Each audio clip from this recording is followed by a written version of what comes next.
একদিন হঠাৎ গ্রামে মহামারী দেখা দিল।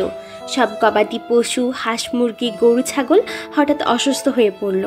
গ্রামের মানুষদের আহাজারি আর কান্না ছড়িয়ে পড়ল, কারণ এই পশু পাখি ছিল তাদের দুমুঠো ভাতের উৎস। সেই সময় টুটুর প্রিয় হাঁস মুরগিগুলো অসুস্থ হয়ে গেল। টুটু কাঁদতে কাঁদতে বলল, আমার প্রিয় হাঁস মুরগিগুলো মারা যাবে। এগুলোর ডিম বিক্রি করে আমাদের পরিবার চলে, এরা মারা গেলে আমাদের কিভাবে চলবে? তখন হাওয়ার মধ্যে এসে গেল টুনটুন। টুনটুন বলল, কেন কাঁদছো? আমার সাথে চলো, আমি একটা উপায় দেখাবো। টুনটুন টুটুকে নিয়ে উড়ে গেল এক পাহাড়ের উপরে, যেখানে তারা পেল বিশেষ গাছ, যার পাতা ছিল জাদুর মতো। টুনটুন পাতা কেটে টুটুর হাতে এনে দিল। এই পাতার রস সবাইকে খাওয়াও, এই খেলে তোমাদের হাঁস মুরগি, গরু ছাগল সব সুস্থ হয়ে যাবে। গ্রামের মানুষরা সেই রস গবাদি পশু পাখিদের খাওয়াতে শুরু করলো।